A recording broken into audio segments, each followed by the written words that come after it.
자, 여러분 안녕하십니까? 오늘은 부동산공법 기본 강의, 자, 건축법 383페이지부터 나가도록 합니다. 지난주에 1시간 분량이 좀 시간이 없어가지고 촬영을 못한 게 있죠. 그래서 이거 먼저 끝내놓고 그다음에 뒤로 나갑니다. 그래서 원래는 9주 강의로 다 현재 편성이 됐는데 그중에 일주일이 조금 더 늘어날 겁니다. 그래서 10주 강의로다가 늘린다. 왜냐하면 내용이 상당히 많아요. 그래서 여러분들에게 설명하다 보니까 자꾸 설명이 빨라져. 같은 데는 어려 죽겠는데 설명이 빨라져. 그러다 보니까 여러분들이 또 못 알아듣는 파트가 있어가지고 조금 더 시간적 여유를 가지고 가자 해가지고 일주일을 한 번을 더 늘리기로 했습니다. 그래서 9주 강의가 아니라 10주 강의로 촬영이 이루어질 거라는 거. 그래서 오늘은 건축법만 오늘은 마무리하도록 합니다. 그래서 383페이지 보시면 건축물의 유지관리라는 게 있죠. 자, 거기 첫 번째 줄에 보면 건축물의 유지관리란 개념 정해놨죠. 누가? 건축물의 소유자나 관리자가. 따라서 건축물을 유지하고 제대로 관리해야 될 책임은 누구한테 있다? 건축물의 소유자나 관리자에게 있지 시장운수구청장한테 있는 거 아니다 라는 거. 그것도 한 번 시험 문제 났던 겁니다. 그래서 유지관리 책임은 누구한테 있다? 소유자, 건축물의 소유자 또는 관리자에게 있다. 자, 이자들이 사용 승인된 건축물의 대지, 구조, 설비 및 용도 등을 사용 승인된 그랬습니다. 따라서 건축물을 다 짓고 건축 허가받은 대로 제대로 지었는지 검사받는 걸 뭐라고 부른다? 사용 승인을 받는다 그랬었죠. 따라서 사용 승인을 받고 나서 그 다음에 그 건축물의 대지, 구조, 설비 및 용도 등을 지속적으로 유지하기 위하여 건축물이 뭐 할 때까지 다 오래돼가지고 수명을 다할 때까지 바로 멸실될 때까지 관리하는 행위를 건축물의 유지관리라고 개념 정리했죠. 자, 근데 제대로 유지하거나 관리하기 위해서 건축물을 뭐 해야 된다? 점검을 해야 되겠죠. 이때 정기점검도 있고 수시점검도 있다라는 게 거기 나오죠. 그래서 건축물의 정기점검 또 하나 수시점검. 그때 정기점검 대상은 어떤 것들이 정기점검 대상일까? 거기 보시니까 박스 속에 383페이지 밑에 속에 박스 하나 나오죠. 첫째는 다중이용 건축물들. 우리 다중이용 건축물이 뭐였었죠? 16층 이상 되는 건축물은 다 다중이용 건축물이다. 그죠? 16층 이상. 또 하나. 그럼 16층이 안 되는 것들 중에서는 15층 이하 되는 것 중에서는 바닥 면적의 합계가 5,000제곱미터 이상인 판문종, 여관종. 판문종도 올리고 여관종도 올린다. 자, 16층 되는 커피숍에서 5,000원짜리 커피를 마시면서 판문종도 올리고 여관종도 올린다. 그 판문종, 여관종. 이번 29회 때 시험 문제 출제된 거라 그랬었죠. 바로 그 다중용 건축물은 뭐가 필요하다? 정기점검이라는 걸 해야 된다. 또 집합건축물법에 나오는 집합건축물로서 규모가 얼마나 되는 거? 연면적의 합계가 3,000제곱미터 이상 되는 것들. 그런 것들은 자, 여기서 말하는 집합건축물법에 따른 집합건축물이 뭐죠? 구분 수요가 되어 있는 것들, 아파트라든지 구분 상가들 이런 것들은 구분 수요가 되어 있죠. 근데 연면적의 합계가 적어도 3,000제곱미터 이상 되는 큰 건축물들. 다만 공동주택관리법에 따라 관리주체 등이 공동으로 공동주택을 관리하고 있는 그 공동주택은 제외됩니다. 쉽게 말하면 일반적인 아파트들 요거는 무슨 법을 받는다? 공동주택관리법에 따라 관리가 이루어집니다. 그럼 공동주택관리법대로 관리하면 되지 별도로 건축법에는 정기점검 대상이 안 된다라는 것도 항상 단서조항에 나오는 것들이 시험 문제에서 최근에 출제가 높아지고 있으니까 이런 것도 조심해서 기억하셔야 됩니다. 자, 그리고 세 번째는 다중이용업의 용도로 사용하고 있는 건축물들. 다중이용업의 용도로 쓰는 것들. 마지막 준다중이용 건축물. 다중이용 건축물이 아닌 준다중은 바닥 면적의 합계가 1,000제곱미터 이상 되는 것들이죠. 그중에 뭐다 쓰는 것들? 특수구조 건축물. 기둥 서방 20명이 차양을 보쌈해서 특수구조로 된 건축물을 끌고 갔죠. 바로 거기 나오는 이 기둥과 기둥 사이가 20m 이상 되는 것. 고나 차양으로서 외벽의 중심으로부터 3m 이상 돌출된 것들. 이런 것들. 또 특수구조로 된 건축물들. 자, 이런 특수구조 건축물에 대해서도 뭐가 필요하다? 정기점검이라는 걸 실시하여야 한다라는 얘기죠. 그럼 언제 하죠? 다시 그 윗줄에 보시면 첫 번째 줄에 해당 건축물의 사용 승인을 기준으로 사용 승인 받았죠? 그로부터 몇 년? 10년이 지난 날. 그럼 사용 승인 받고 10년이 지났다. 자, 우리 건축물에 대해서 우리 부동산 공법에서 10년이라는 세월이 무슨 의미를 가질까? 10년 강살이 변한다라는 시간이죠. 바로 웬만한 건축물은 10년이 지나면 뭐가 시작되죠? 노후불량화가 시작된다. 이렇게 기억하시면 돼요. 건물을 지어놓고 10년이 지나면 그 건축물에 노쇠화 현상이 나타나가지고 손댈 곳이 많아진다. 이렇게 이해하시면 됩니다. 따라서 사용 승인 받은 후부터 10년이 지난 날, 그날이 노후화가 시작되는 기준일이 되는 것이고 그 기준일부터 뭐다? 2년마다 한 번씩 정기점검을 실시해야 된다. 따라서 사용 승인 받았고 10년 동안은 안 해요. 10년이 지난 날을 기준으로 해놓고 그때부터 2년마다 한 번씩 정기점검을 실시해야 한다라는 얘기입니다. 다만 주택법에 따라 안전점검을 실시했을 때는 따로 정기점검을 생략할 수 있습니다. 주택법 적용되는 건 주택법이 우선입니다. 그래서 그걸 따르면 되고 그렇지 않으면 그것들은 2년마다 한 번씩 정기점검을 실시해야 합니다. 자, 다음 페이지 보시면 그럼 정기점검 대상이 된다는 게 결국 몇 년째 되는 거야? 사용 승인 받은 후부터 10년이 지난 날, 그로부터 2년이 되는 날이, 이 날이 또 정기점검이죠. 그럼 결국 12년이잖아. 자, 여러분들 12년이라는 세월을 기억하고 있을까? 까먹을까? 까먹죠. 매년 돌아오는 자기 생일도 까먹고 사는 게 현재 세상인데 무슨 12년 되는 날을 누가 기억하고 삽니까? 모르죠. 따라서 그걸 누가 알려줘야 될까? 할 일 없이 놀고 있는 사람들 있잖아. 그래서 공무원들을 하는 많이 뽑다 보니까 놀고 있는 공무원들도 되게 많아. 걔들 심심한데 그냥 앉아있지 말고 이거라도 그 소유자나 관리자한테 통지해 주라는 얘기입니다. 바로 건축주한테 언제까지 이런 걸 통지해 줘야 될까? 바로 사용 승인을 받은 날부터 10년이 되는 날이, 그죠? 10년이 지난 날이 기준일이었었고 그 기준일로부터 몇 년? 2년이 되는 날부터 하라 그랬을까? 2년이 되는 날에 3개월 전까지, 2년이 되는 날에 3개월 전까지 당신 거는 정기점검 대상이라는 걸 잊지 마시고 하십시오. 그러니까 몇 개월 후에요? 3개월 후에는 정기점검이니까 그때 잊지 말고 하십시오라고 정기점검을 하는 날에 3개월 전까지는 그 알려줘야 된다라는 걸 기억합니다. 그래서 소유자나 관리자에게 그걸 통지해 줄 것, 그것도 기억해 두셔야 됩니다. 근데 정기점검을 실시했더니 첫째, 위법 사항이 발견되지 않고 있습니다. 또 관리가 우수하게 잘 되고 있습니다. 위법사항도 없고 관리가 우수하게 잘 되고 있다면 그 다음번에 대한 정기점검에 대해서는 뭐 할 수 있다? 생략할 수 있습니다. 그러면 2년마다 하는 게 아니라 4년마다 할 수 있다. 이런 의미가 되겠죠. 그래서 한 차례에 한해서 면제시켜주니까 그 다음 연도는 면제야. 그러면 2년, 이제 12년 차에 했더니 괜찮아. 그럼 14년 차가는 면제라는 얘기입니다. 16년 차에 하라는 얘기죠. 16년에 했더니 우수하고 관리가 잘 되고 있다. 그러면 다시 위법사항이 없고 관리가 우수하게 잘 되고 있다. 그럼 다시 18년 차는 면제하고 20년 차에서 하면 된다. 이렇게 이해하시면 됩니다. 자, 수시점검에 관해서는 여러분들 아직 정리하지 않아도 됩니다. 자, 옆에 이제 철거 및 멸실신고라는 게 있죠. 이것도 가끔 시험 문제 나요. 자, 건축물이 철거하려면 철거신고하라는 얘기입니다. 멸실되면 멸실신고하라는 얘기입니다. 언제까지 해야 될까? 이것이 시험 문제 나는 거죠.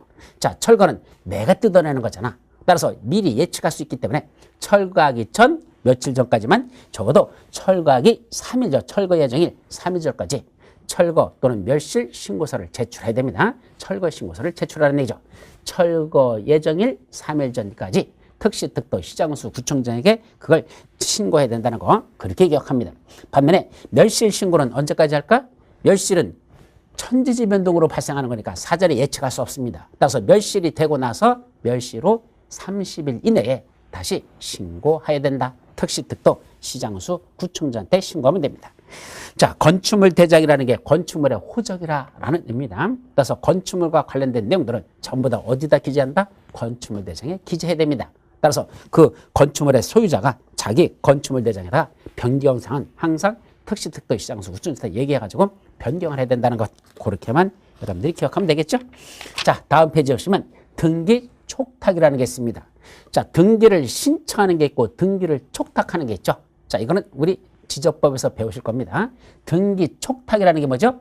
행정청이 등기를 갖다가 해달라고 올리면 이거는 등기 촉탁이라고 하고 여러분들이 등기 좀 해주세요라고 올리면 등기 신청이라 말했습니다. 따라서 등기 촉탁이란 누가 하는 것이다? 여기서는 특시, 특도, 시장군수, 구청장들 원칙적인 허가권자인 특시, 특도, 시장군수, 구청장이 자기가 뭘 하겠다? 등기소에다가 등기를 촉탁하는 것. 따라서 원래는 누가 해야 되는데 원래는 건축물 소유자가 해야 될 거야. 근데 건축물 소유자가 등기를 신청하는 게 아니고 바로 특시, 특도, 시장군수, 구청장인 행정청이 자기들이 직접 등기를 촉탁하는 사유가 몇 가지가 있다? 4가지가 있다는 얘기입니다.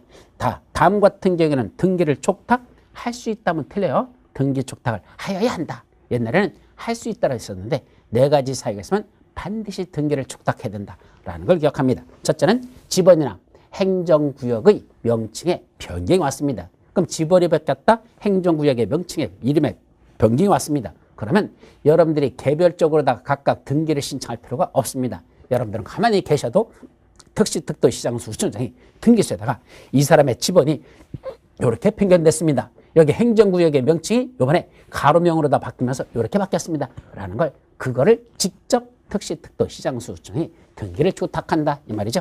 두 번째는 사용승인을 받았습니다. 이미 건축물 사용승인 받았어. 근데 사용승인 받은 건축물에 뭘 변경한답니까? 그 건축물의 면적, 구조, 용도 및 층수를 변경할 때 그때는 여러분들이 따로 변경 등기할 필요가 없습니다. 그때는 뭐 하면 되죠? 먼저 이런 변경사항은 건축물의 이러한 변경사항은 건축물 대장의 기재사항이거든. 따라서 건축물 대장에다 이런 것들 기재해달라고 변경 기재해달라고 다시 특시, 특도, 시장수청장에 그걸 건축물 대장 변경 신청은 여러분들 해야 됩니다. 왜냐면 특시, 특도, 시장수는 그 사실을 모르고 있으니까. 그래서 여러분들이 특시, 특도, 시장수청장에 건축물 대장에 이런 건축물의 면적이나 구조나 층수, 용도 같은 게 바뀌었으니까 이걸 기재해 주세요 라고 변경 신청을 하면 그걸 접수한 특시, 특도, 시장수청장이 어디다 기재하고 건축물 대장에다 그 변경된 걸 기재하고 그걸 다시 올리고 난다 등기소에다가 등기를 촉탁합니다. 이 사람의 이런 사용 승인 받은 건축물의 일부 내용이 바뀌었으니까 이 건축물 대장의 기재된 것과 똑같이 등기부에도 이거 올려주세요 라고 등기를 촉탁한다는 얘기입니다. 그래서 여러분들이 공부하다 보면 이런 말을 배우실 겁니다. 대장에 있는 거하고 등기부에 있는 거하고 내용이 서로 다른 경우가 있어요. 그럴 수 있어요. 그럴 때는 뭐가 우선한다? 대장이 우선하지 등기부가 우선하지 않습니다. 그 이유는 먼저 건축물 대장이나 또는 토지 대장이다 먼저 기재가 되고 그 기재된 내용을 특시특도시장수 구청장이 등기소로 보내기 때문에 먼저 기재되는 게 원본이 되는 것이고 나중에 그걸 저기다 올려달라고 즉 등기소에다가 등기부에다 올려달라고 하는 거 이거는 그 다음 단계이기 때문에 혹시 옮겨가다가 오류가 날 수 있다는 얘기입니다. 따라서 뭐가 오리지널 원부의 성격을 갖는다?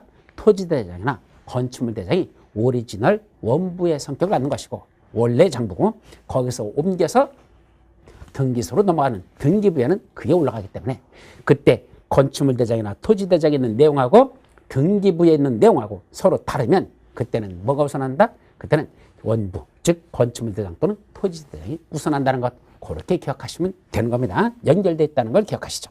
다만 이때 건축물의 면적, 구도, 용도, 층수 같은 게 변경되는 건 누가 한단다? 그건 여러분들이 하는 게 아니고 특시특도시장수 추천하는데 건축물 처음에 져가지고선 처음에 그 등기부에 올릴 때 그거는 누가 해야 됩니까? 여러분들이 해야 됩니다. 바로 신규 등록은 제외 그랬으니까 건축물 새로 져가지고 처음에 그 등기하는 거 그건 누가 한다? 본인 스스로 하라는 얘기입니다. 건축주가 해야 되지. 그건 특시특도시장수에 대신해 주지 않습니다. 그럼 대신한다와 건축주가 한다는 차이가 뭐죠? 건축주가 하면 등기비 건축주가 내야 된다. 이게 중요한 거야. 딴 게 중요한 게 아니라 돈 내는 거 건축주가 내라는 얘기입니다. 반면에 특시특도시장수 구청장이 대신 등기를 촉탁해주면 여러분들은 등기비 안 내도 된다. 그 등기비를 누가 내느냐? 이 책임의 소자가 바로 누가 등기를 촉탁하고 누가 신청에 차이점이 나온다. 이렇게 이해하시죠. 세 번째, 건축물이 철거 신고에 따라 철거한 경우. 자, 철거 신고 누구한테 하죠? 특시특소 시장군수 구청장이 한다 그랬잖아. 그럼 그 철거하기 예정일, 철거 예정일 3일 전까지 신고하라 그랬죠? 그러면 그걸 접수한 특시특도시장수 구청장이 현장 나가서 실제로 건축물이 철거된지를 확인합니다. 자, 철거된 거 확인했죠? 그러면 등기소에다가 이 건축물 사라졌으니까 멸실 등기해 주시기 바랍니다. 라고 등기를 촉탁한다. 이 뜻입니다.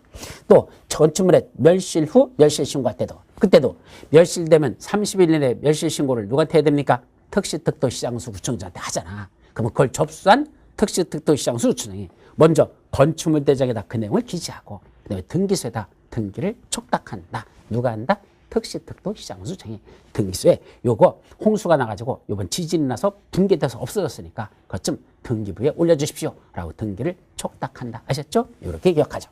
근데 그 중에 그 박스 바로 윗줄에 보시면 이 중에 1번하고 4번 1번이 뭐죠? 지번이나 행정구역의 명칭에 변경이 있단다. 그리고 4번 건축물이 멸시로 멸실 신고했을 때 요거는 그때 등기소에다가 등기를 촉탁하는 건 누구를 위한 등기가 아니라 건축주를 위한 등기 촉탁이 아니고 이건 지방자치단체 자기를 위한 등기로 본다. 등기 촉탁으로 본다는 거. 그것도 중요한 겁니다.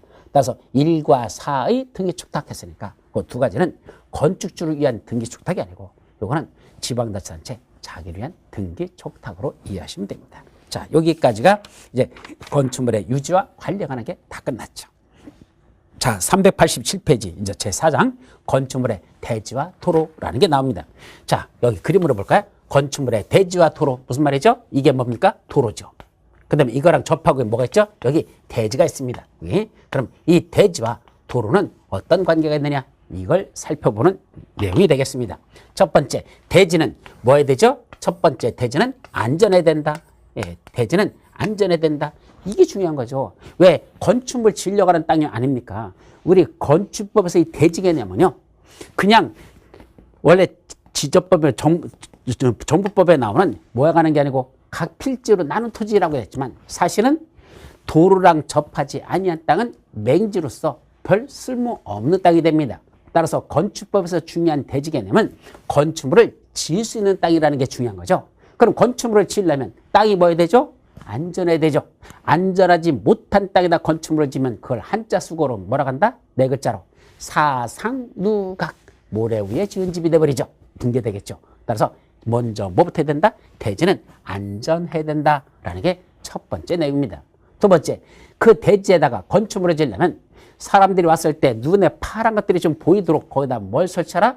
나무를 심으랍니다. 그걸 한마디로 말하죠? 조경을 해야 된다. 그래서 대지는 두 번째, 일정한 대지에는 조경을 의무적으로 하도록 이렇게 규정하고 있죠. 자, 세 번째, 사람들이 많이 찾는 땅이랍니다. 건축물을 짓는데, 근데 사람들이 많이 짓는, 사람들이 많이 찾는 그런 건축물을 짓답니다. 그럼 그 건축물에 들어온 사람들이 나중에 이제 그 건물에서 사용하고 갈 때 다리도 아프고 좀 쉬었다 가고 싶죠? 그때 사람들이 쉴 수 있는 소규모 휴식 공간을 어디다 만든다? 이 대지 안에 큰 사람들 많이 치는 건축물을 짓을 때는 이 대지 안에 사람들이 쉴 수 있는 여기 소규모 휴식 공간을 만드는데 그 소규모 휴식 공간을 뭐라고 부른다? 공개 공지 또는 공개 공간 해가지고 줄여서 공개 공지 등이라는 걸 설치해서 사람들이 쉬었다 갈 수 있는 소규모 휴식 공간을 만들어 주랍니다. 이와 같이 대지는 첫째 안전할 것, 대지는 두 번째 조경을 할 것, 세 번째 대지 위에다가 공개 공지 등을 설치할 것, 이렇게 세 가지가 대지와 관련된 내용입니다. 두 번째, 어디다 도로를 만들려면 이 도로는 함부로 만들면 안 되겠죠. 도로를 어디다 만들겠다고 도로를 지정하려면 뭘 받아야 된다? 원칙적으로 이해 관계인의 동의를 받아야 된다. 도로를 지정하려면 이해관계인의 동의를 한 게 필요하더라 이겁니다. 중간에 지정만이 아니라 폐지하거나 또는 도로를 땅으로 옆으로 옮깁니다. 역시 폐지하거나 변경할 때 이때도 원칙적으로 이해관계인의 동의가 필요하더라. 그래서 결국 도로를 지정하거나 폐지하거나 변경할 때는 이해관계인의 동의를 받고 지정하거나 폐지하거나 변경할 것. 이게 두 번째입니다. 그래서 세 번째는 이 대지와 도로는 어떤 관계가 있느냐. 대지와 도로의 관계 가지고 밀접성에 관한 그 내용들이 세 번째로 이어서 나올 겁니다. 자, 그러면 이제 여러분들 교재 보시면서 389페이지 대지는 첫 번째 뭐 해야 된다? 안전해야 된다. 그 안전등에서 첫 번째 저지대에서는 아니 된다. 이때 저지대가 뭐죠? 너무 낮은 지대에서는 안 된다는 얘기죠. 이때 낮다는 게 무슨 말이죠? 상대적이잖아. 뭐보다 낮아서는 안 될까? 인접한 도로면보다 낮아서는 아니 된다. 자, 그럼 대지를 그릴 때 이렇게 그리면 될까? 안 된다는 얘기입니다. 이걸 입체적으로 그리라는 얘기죠. 그럼 어떻게 입체적으로 그리면 되죠? 이렇게 그리면 돼요. 이렇게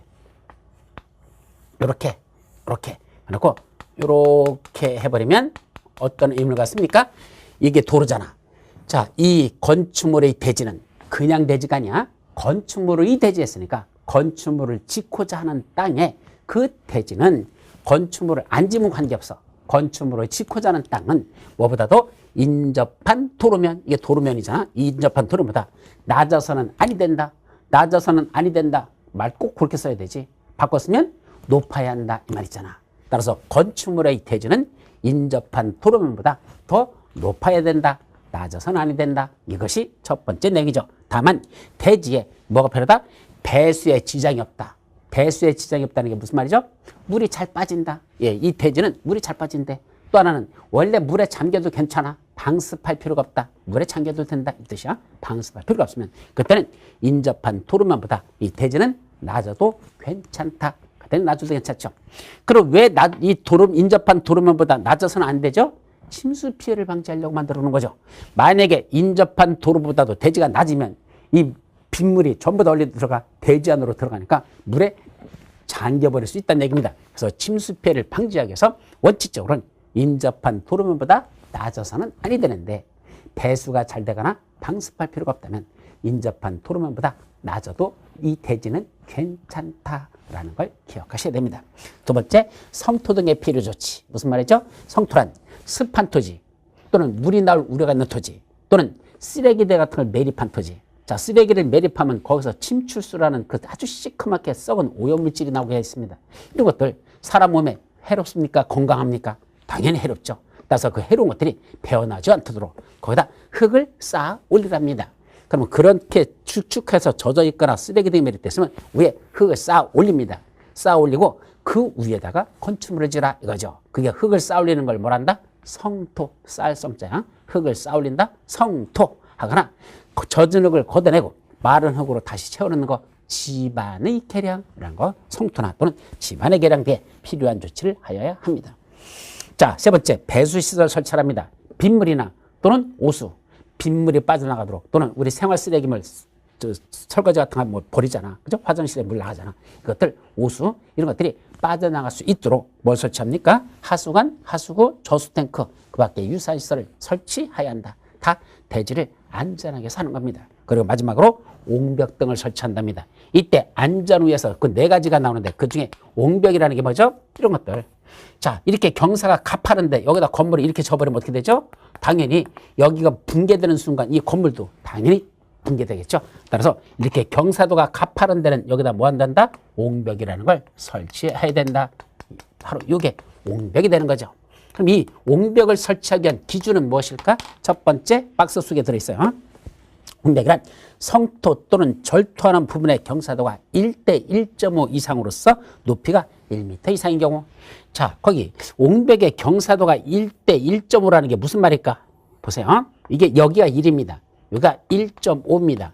그 이상이라고 하는 건 이게 이렇게 되는 게 그 이상의 의미를 갖는 겁니다. 이런 식으로 이렇게 가는 거. 그럼 이렇게 해서 여기서 이렇게 경사도 최소한 1대 1.5 거리. 이게 10m라면 이건 15m라는 얘기야. 10m 대 15m. 이게 1대 1.5 이상이란 이렇게 안쪽으로 자꾸 이렇게 밀려 들어가는 거. 그래서 경사도가 자꾸 가파라진다면 그때 어디다가 바로 여기다가 옹벽이라는 걸 쳐야 된다. 경사도가 1대 1.5 이상으로서 요 높이가 몇 미터 이상일 때 이게 1m 이상 된다면 그때는 옹벽을 설치해야 됩니다. 다만 이때 이 높이가 1m가 아니라 몇 미터? 2m 이상 된다면 그때 이 옹벽은 무슨 구조로 해야 된다? 그때는 콘크리트 구조로 해야 되지 저런 건 그냥 돌 같은 걸 해서는 아니 된단다. 그래서 높이가 2m 이상부터는 콘크리트 구조로 하란다 라는 게 박스 속에 들어있죠. 자, 그리고 동그라미 2번에 들어있고 이거 3번 옹벽의 외벽면. 외벽면이 어디죠? 자, 이쪽으로 봐봐. 이때 외벽이라는 건 여기 이쪽은 내벽이 되는 거고 바깥쪽이 외벽면이죠. 옹벽의 외벽면에는 이걸 뭐하기 위해서? 지지하기 위해서. 지지라는 게 뭐죠? 받치는 거. 이거 붕괴되지 않게 여기다 받치는 시설을 여기다 이렇게 하는 거. 그럼 이게 우리 이렇게 무너지지 말라고 받쳐주는 거죠? 이게 지지죠. 또는 이런 옹벽의 가장 큰 문제점이 뭐죠? 여기 빗물 같은 거나 또는 물이 이렇게 여기 들어가요. 그래서 고여가지고 이쪽으로 압력을 줍니다. 그러면 이 물의 압력이 속에서 자꾸 강해지면 나중에 이 옹벽이 뭐 한다 그죠? 터진다고 하죠. 터진다는 게 뭐예요? 붕괴되는 겁니다. 따라서 여기에 물의 압력이 계속 때리다 보면 이 벽이 무너져가지고 지나가던 자동차나 사람 위에 덮쳐가지고 큰 대형 사고를 일으키죠.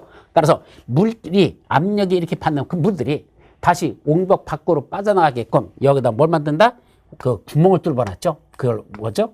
이렇게 구멍을 뚫어가지고 물들이 밖으로 빠져나게 해서 요게 요렇게 튀어나오는 것들이 있습니다. 요거는 법적으로 허용될까요? 안 될까요?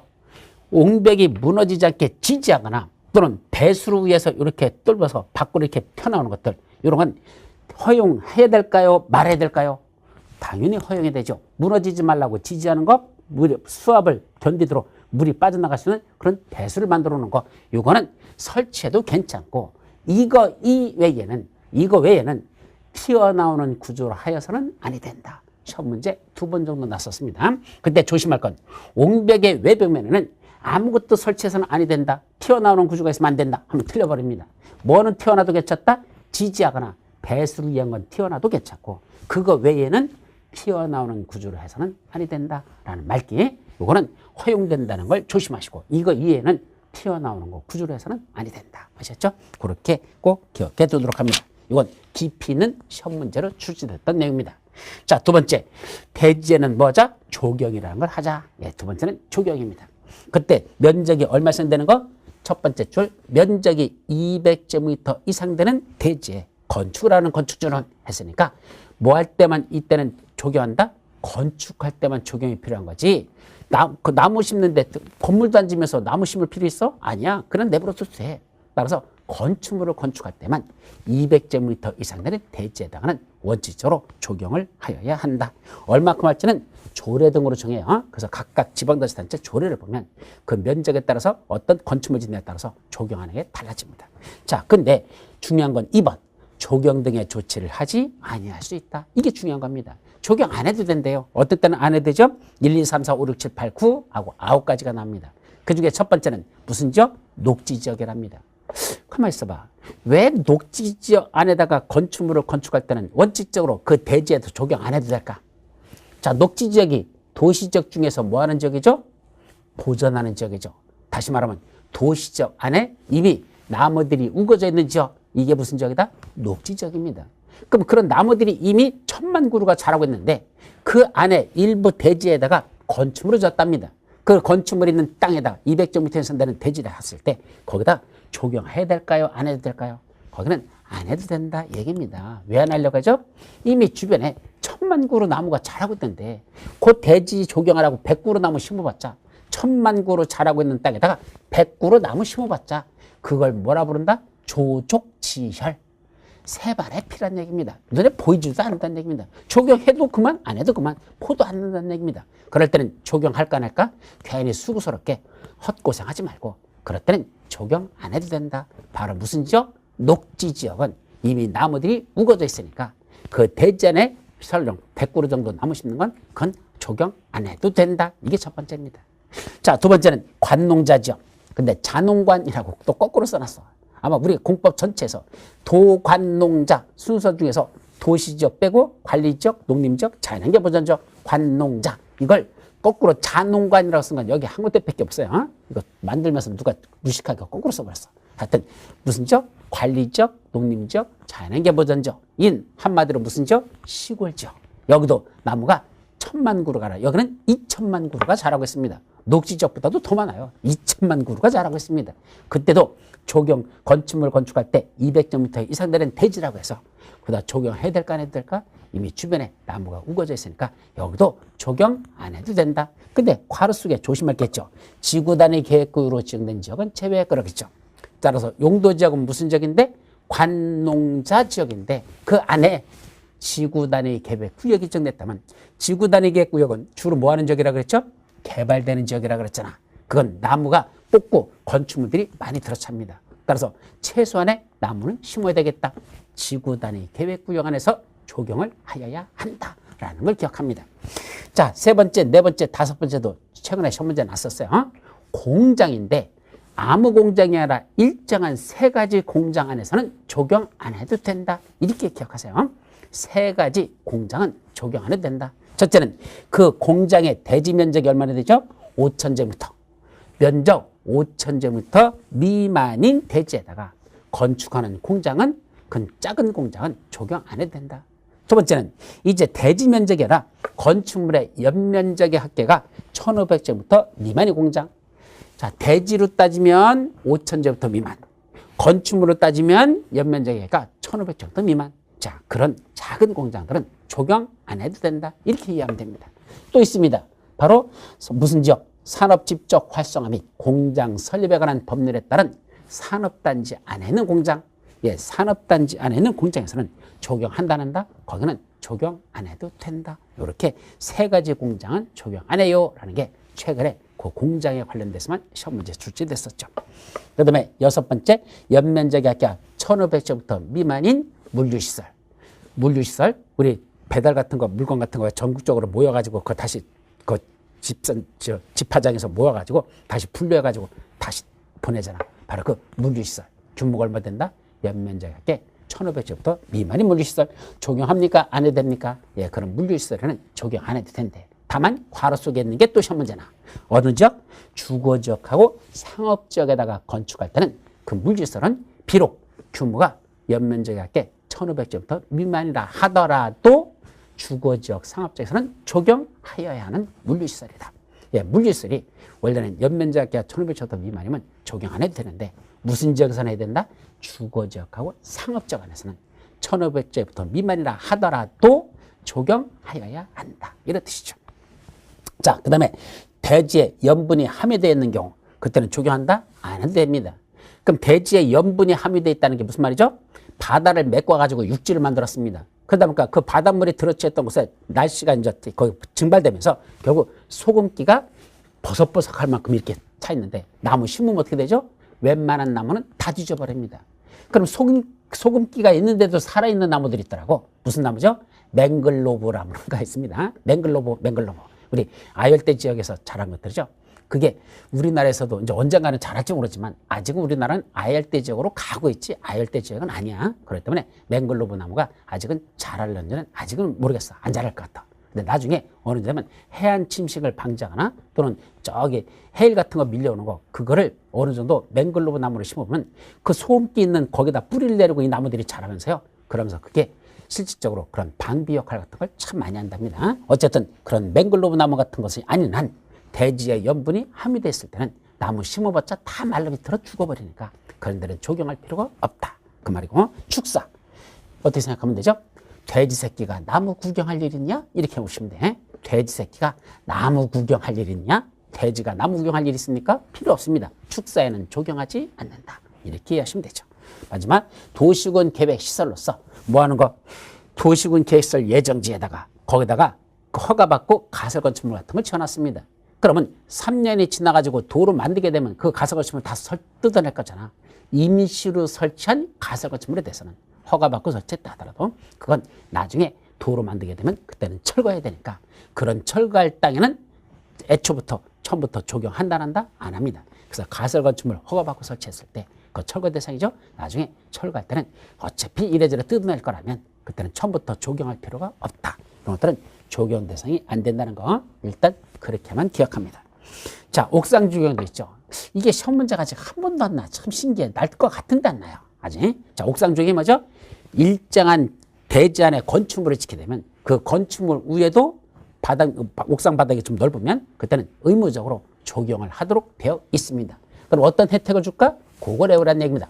옥상에 적용하면 옥상에 적용한 면적의 3분의 2.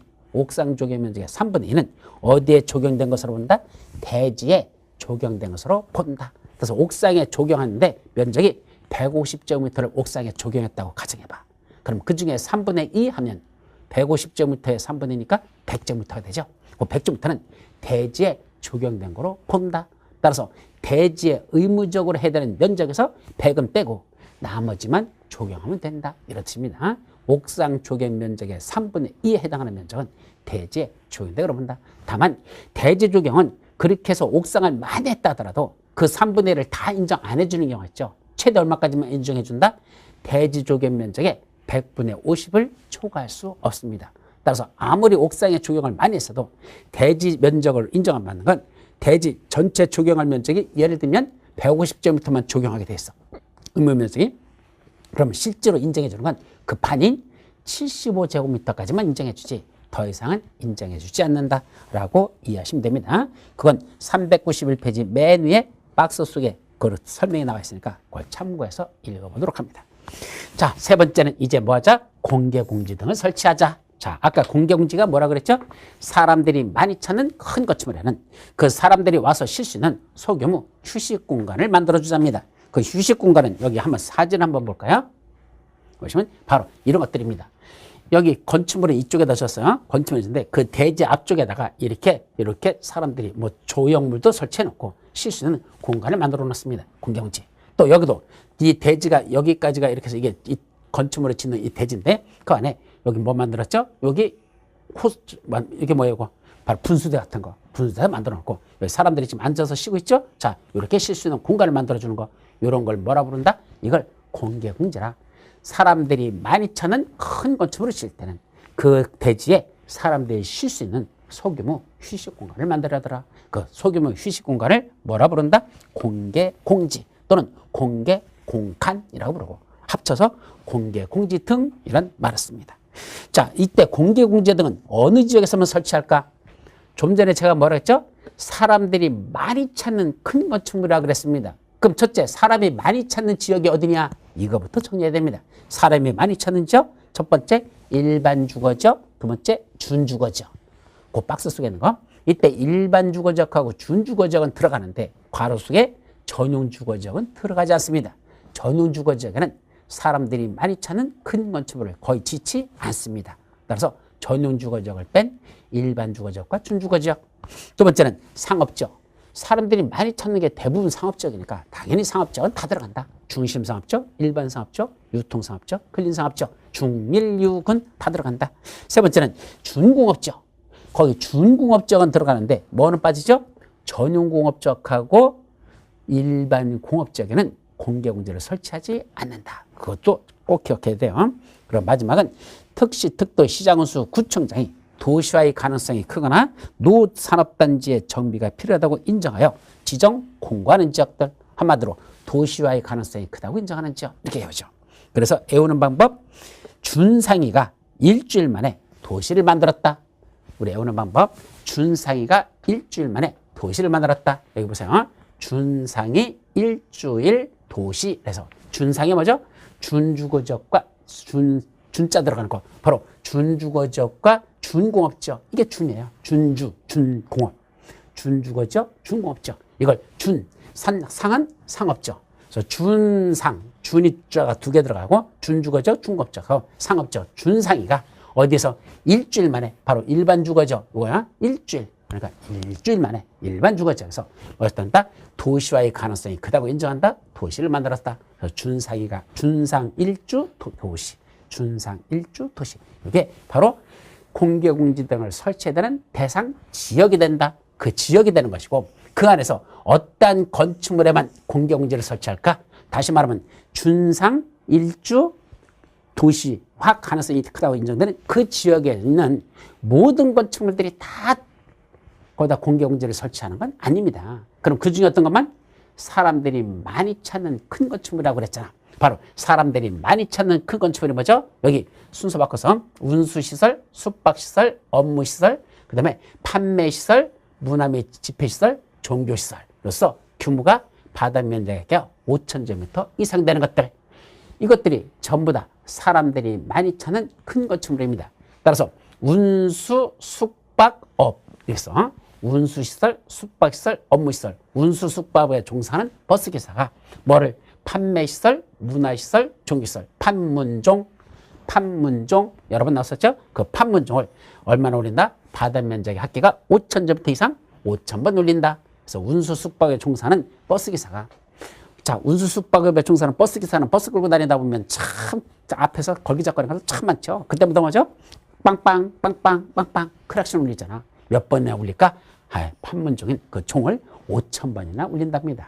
하루에 5,000번 울린대. 그러니까 뭐 정신없이 누르는 거지 뭐. 여기서 빵, 저기서 빵, 저기서 빵. 예, 그게 판문종이고 그걸 몇 번 울린다? 5,000번. 이렇게 암기하셔야 됩니다. 그것이 바로 확보 대상인 건축물입니다. 즉 아까 말한 준상위가 일주일 만에 도시를 만드는 이런 지역 안에는 건축물 중에서 어떤 건축물만 운수, 숙박업에 종사하는 버스기사가 판문종을 5,000번 울리는 이런 건축물만 뭐 해야 된다? 공개공지를 확보해야 됩니다. 따라서 여기가 준주거지역이래. 그럼 준주거지역 안에서는 공개공지 확보해야 되죠? 모든 건축물이 다 설치합니까? 아니, 그중에 이러한 시설로서 바다 면적이 5,000 이상 되는 거. 다만 조심할 건 판매시설 중에서 뭐는 빠진다? 농산물 유통시설은 제외라는 게 시험 문제 2번 났었습니다. 그럼 자, 판매시설 중에 농산물 유통시설이 뭐죠? 가락동 농산물시장으로 보시면 됩니다. 그럼 가락동 농산물시장에 배추 사러 갔습니다. 가봤더니 배추 5포기 사가지고 갖고 다니다 보니까 다리가 참 아파. 그래서 아까 쉴 수 있는 이런 공간, 이렇게 쉴 수 있는 공간이 있는가 하고 찾아봤더니 공개공제가 그 농산물 유통시설인 그 가락동 농산물 시장에는 보이더라? 안 보이더라? 안 보인다는 얘기입니다. 그럼 어떡하라는 얘기야? 할 수 없어요. 그때 가지고, 근데 사가지고 있던 배추 5포기 있잖아. 그냥 바닥에다 놓고 그 위에 깔고 앉거나 아니면 그냥 날바닥에 펄떡 앉아서 쉬는 수밖에 없지. 거기는 공개공제가 없다. 가락동 농산물 시장, 바로 농산물 유통시설에는 뭐가 없다? 공개공제가 없다. 그렇게 여러분들이 기억해 두시면 됩니다. 그때 공개공제 얼마나 확보될까? 확보하는 면적. 전체 그 대지 면적의 100분의 10 이하의 범위 내에서, 그러니까 전체 대지 면적의 10% 이하입니다.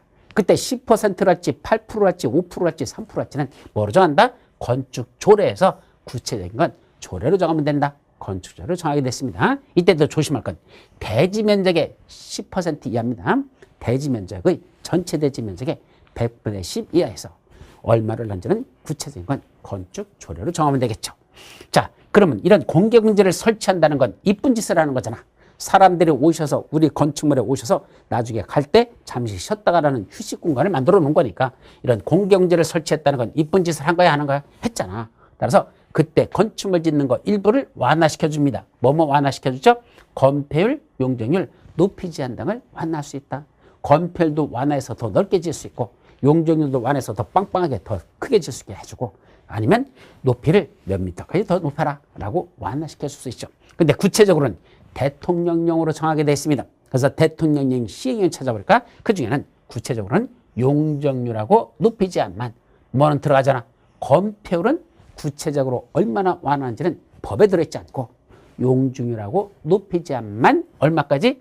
전체 지을 수 있는 규모의 1.2배 이내에서 건축 조례를 정하는 범위까지 완화시킬 수 있습니다. 그래서 최대 용적률하고 높이 제한은 1.2배. 그러니까 20% 정도 더 완화시켜준다는 얘기죠. 자, 그럼 이런 공개공제를 설치하는 건 그걸 뭐로 쓸 수 있죠?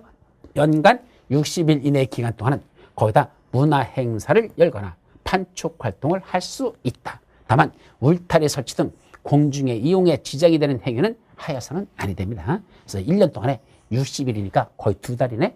1년 중 60일 내에는 그걸 사람들이 쉴 수 있는 휴식 공간에다 뭐 한다? 문화행사를 열어도 좋고 아니면 판촉활동을 할 수 있다. 이게 싸가지 없는 말이죠. 판촉활동이라는 게 뭐 하는 거죠? 백화점 같은 데서 그 사람들한테 그 올해 무슨 박앤 세일한다고 선정 같은 하는 거 그러면서 그 싸구려 물건들 있잖아. 그게 저 미끼 상품이라고 하죠. 그 미끼 상품 같은 거 그거 파는 걸 어디서 할 수 있으니까 공개공제 안에서 할 수 있도록 법적으로 완화시켜 놨습니다. 자, 여기까지가 뭐 하는 거? 공개공제와 관련된 내용들이 되겠습니다.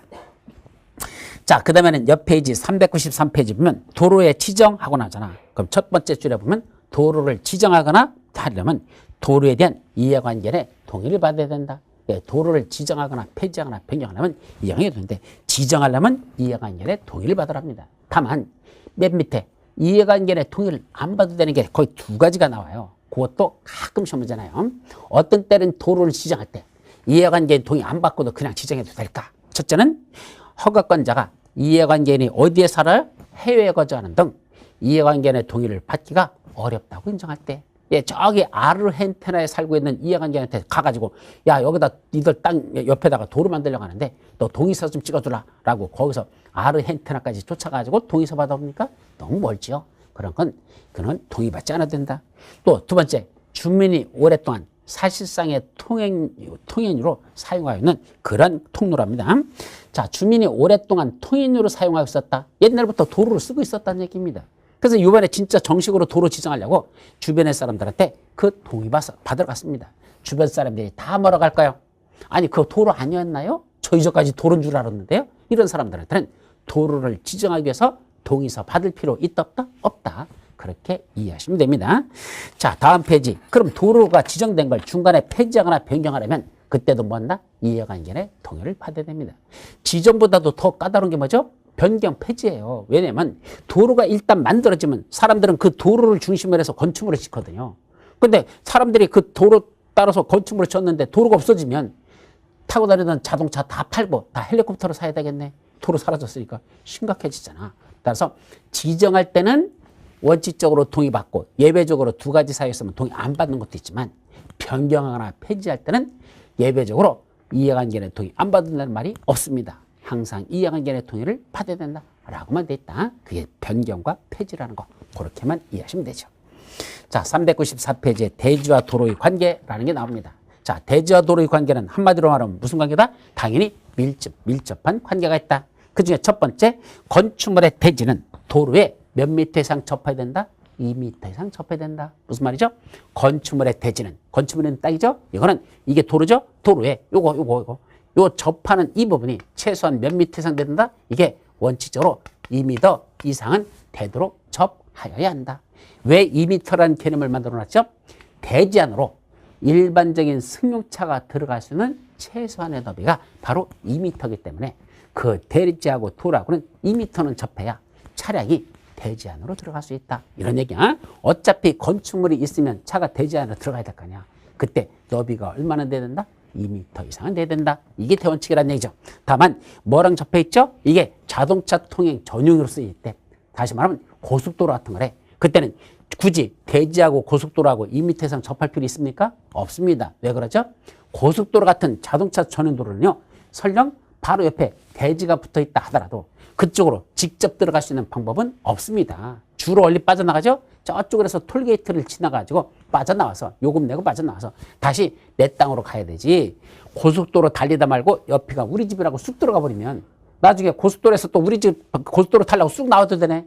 여기서 시속 130km로 달려오고 있는데 지는 여기서 시속 5km부터 출발해서 10km, 20km, 30km 하다가 뒷차한테 꽉 받쳐버리면 그냥 즉사할 겁니다. 대단히 위험하죠. 따라서 고속도로 같은 데서는 옆에 자기 대지가 있다 하더라도 직접 들어가는 방법은 없기 때문에 굳이 자동차 전용에만 이용하는 도로에서는 2m 이상 접할 필요가 없다. 그런 뜻입니다. 반면에 예외적으로 다음 같은 경우에는 아예 도로에 접하지 아니하여도 된다. 자, 우리가 항상 뭐라겠죠? 도로랑 접하지 못한 땅을 뭐라 부른다? 맹지. 맹지는 건축허가 난다 안 난다? 안 난다. 그렇게만 해왔어. 아니에요. 맹지 개념이지만 그래도 도로랑 접하지 않았지만 그래도 건축물 지을 수 있는 땅이 아주 없는 건 아닙니다. 있습니다. 그게 거기 세 가지가 나온다. 첫 번째는 건축물의 출입에 지장이 없다고 인정하는 경우. 이때 인정은 뭐 아무나 인정하는 거 아니야. 특시, 특도, 시장운수, 우천자, 이 허가권자들이 야, 그건 출입하는데 지장이 없으니까 도로랑 접하지 않아도 괜찮아 라고 하면 그때는 도로랑 접하지 않아도 건축허가 난다. 이 소리예요. 두 번째는 건축물의 주변에 대통령령으로 정하는 공지. 공지라는 건 빈 땅, 빈터, 빈 땅이 있다는 얘기야. 예를 들면 거기 광장이라든지 공원이라든지 또는 유원지 같은 게 있는데 두 가지 조건. 그 광장이나 대지에는 건축이 금지됩니다. 시장 같은 거. 그러면 건축이 금지되고 공중의 통행에 지장이 없다. 사람들이 다니는데 지장이 없대. 건축이 금지되고. 자, 그림으로 그려볼까요? 자, 이런 때가 있습니다. 자, 이게 도로야. 그럼 원칙적으로는 도로하고 접한 대지, 이렇게 대지가 이 땅에 하늘에서 내려다본 거야. 그때 요게 몇 미터 이상 접하면 2미터 이상 접하면 그러면 이거는 건축물을 지을 수 있는 땅이 된다. 이게 원칙이라는 얘기입니다. 근데 항상 2미터는 아니야. 좀 이따 예가 나올 것이고. 하여튼 원칙은 2미터 이상만 되면 됩니다. 그런데 여기 뭐가 있단다? 공지가 있답니다. 여기 그냥 빈 땅이 있어. 공지라고 했죠. 근데 이 공지 조건은 첫째, 건축이 금지됩니다. 이 땅에는 건축물을 지어서는 안 되는 땅입니다. 두 번째, 사람들이 통행하는데 왔다 갔다 하는데 통행에 지장이 없답니다. 그러면 그거랑 접한 대지 뭘 말한다? 이겁니다. 이 대지. 이 대지는 빈 터를 지나서 땅이 이렇게 있다는 얘기입니다. 이거는 도로랑 접했어 안 접했어? 이 도로하고 접하지 못했잖아. 맹지잖아. 그런데도 여기는 건축허가 날 수 있더라. 예, 건축허가 난다. 이 소리입니다. 자, 세 번째. 여기에 뭐가 있었죠? 여기 농지가 있습니다.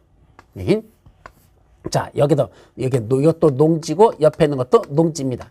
그럼 이 농지, 이건 도로랑 접해 있는 농지지만 이 위에 있는 이 농지는 도로랑 접하지 아니한 농지입니다. 여기다 뭘 짓답니까? 여기다 우리 농막이라는 건축물을 짓습니다. 농막이라고 하는 건 저기 농지법에서 나오는데 다시 말하면 사람이 농사짓다 말고 잠시 쉴 수 있는 휴식 공간 또는 뭐를 보관하는 거 그런 농기구 같은 걸 보관하는 장소 이걸 농막이라고 합니다. 이런 농막을 설치하는 건 반드시 도로랑 접해 있는 대지에다 해야 됩니까? 아니야. 그냥 농지 위에다가 도로랑 접하지 않은 농지라도 농막을 지을 수 있도록 허가내 주겠다. 이 세 가지는 도로랑 접하지 않아도 되는 그런 대지가 된다. 그렇게 이해하시면 되겠죠. 자, 그 다음에 밑에 강화입니다. 이 강화는 뭐죠? 2m만 접해서는 안 된다. 더 많이 접해야 된다. 이렇게 이해합니다. 그럼 더 많이 접한다는 게 무슨 말이죠? 원래는 2m 이상만 접하면 되는데 오히려 몇 미터? 2m가 아니라 이 접하는 게 이게 4m 이상을 접해야 되는 그런 경우도 있다는 얘기입니다. 어떤 경우죠? 여기다 건축물을 졌는데 그 건축물의 규모가 얼마죠? 원칙적으로 연면적의 합계가 2000제곱미터 이상 될 때 원칙이야. 연면적의 합계가 2000제곱미터 이상 되는 대지에 이제 건축물을 질 때 그때는 그 대지는 도로에 2m만 접하는 게 아니고 몇 미터 이상을 접해야 된다. 이런 규모일 때는 원칙적으로 4m 이상을 접하여야 한다. 저 4m라는 게 무슨 의미를 갖는 거죠? 반 잘라가지고 2m는 들어가는 입구로 쓰고 2m는 나오는 출구로 쓰자는 얘기입니다. 따라서 대지 이 폭이 적어도 접하고 있는 게 도로랑 3m 이상 접해야 2m는 들어가는 대지 길로 쓰고 2m는 나오는 길로 씀으로써 차량이 원활하게 들어갔다 나왔다 할 수 있도록 그렇게 하기 위해서 최소한 4m 이상 접하라. 건축물이 크다는 얘기죠. 연면적의 합계가 2000제곱미터 이상 될 때. 다만 여기다 뭘 졌습니까? 공장을 짓는다면 공장인 경우에는 2000 갖고는 안 돼. 얼마 되죠? 3000제곱미터 이상 되는 공장부터 그때는 너비 이때는 이 접하는 게 4m 이상을 접해야 됩니다. 자, 그때 이 너비는 얼마가 될까? 그때 너비도 제한하고 있습니다. 원래 건축법상의 도로가 되려면 너비 얼마면 되죠? 4m라고 그랬었잖아. 두 개의 차량이 겨우 교차할 수 있는 최소 너비 4m면 되는데 이때는 연면적이 2000 이상일 때는 이때 너비는 4m 가고 안 되고 몇 미터? 6m 이상 되는 너비에 접하는 건 4m 이상을 접해야 한다. 너비 6m 이상 되는 도로에 접하는 건 4m 이상을 접해야 된다. 라는 이 숫자를 기억해 두셔야 됩니다. 이때 6m라는 게 무슨 의미를 갖죠? 도로에 이 차량이 지나가는 게 몇 대는 지나갈 수 있는가? 세 대는 지나가는 거죠. 2m, 2m마다 차량이 지나가면 적어도 2m, 2m, 2m 이렇게 하면 차선이 3개 차선은 나와야 됩니다. 그럼 맨 끝에 차선은 뭐죠? 이쪽으로 들어가는 차선을 쓰는 거야. 백화점 같은 게 있으면, 그죠? 또는 이마트 같은데 박앤세일 할 때 차들이 무지 많이 들어가잖아. 그다음에 2m는 이쪽 들어가는 차선을 쓰고 나머지 4m 중에서 2m는 직진 차량선을 쓰고 나머지 2m는 반대 차량에서 오는 차선을 쓰자. 그래서 6m를 요구하는 건 2m, 2m, 2m짜리 3개 도로가 있다고 가정하고 첫 번째 도로는 이 연면적이 2000제곱미터 이상 되는 그런 큰 건축물이 있는 대지 들어가는 그 도로폭으로 쓰고 나머지 2m는 직진 나는 폭으로 쓰고 나머지 2m는 반대 차선에서 오는 도로 너비를 쓰자. 그게 6m입니다. 그래서 너비 6m에서 되는 도로에 접하는 건 4m를 접해야 차량 2대가 들락날락 할 수 있도록 4m 이상을 접하라. 그렇게 여러분들이 기억해 두시면 되겠죠? 자, 굳이 이걸 막 외운다고 외워지는 거 아니야? 왜 이런 숫자를 쓰고 있느냐? 숫자를 그렇게 기억하시면 됩니다. 자, 그 다음에 옆에 이제 마지막 뭐가 나죠? 건축선 이런 게 나오는데 이 건축선에 관해서는 우리 대단히 중요한 거야. 그건 우리 다음 시간에 살펴보도록 하고 지금까지 봤던 것만 중요한 핵심만 다시 한번 정리하고 잠시 쉬도록 하죠. 자, 넘어가 보자. 이제 원래 건축선까지 했어야 되는데 건축선 다음 시간 하자. 간단히 정리하죠. 자, 먼저 건축물의 유지관리는 누가 한단다? 건축물의 소유자나 관리자가 유지관리 한단다. 근데 그 중에 일정한 건축물은 정기점검이라는 걸 실시해야 된다. 어떤 게 정기점검 대상이다? 사용 승인 받은 날로부터 기준 10년이 지난 날, 그날이 기준일입니다.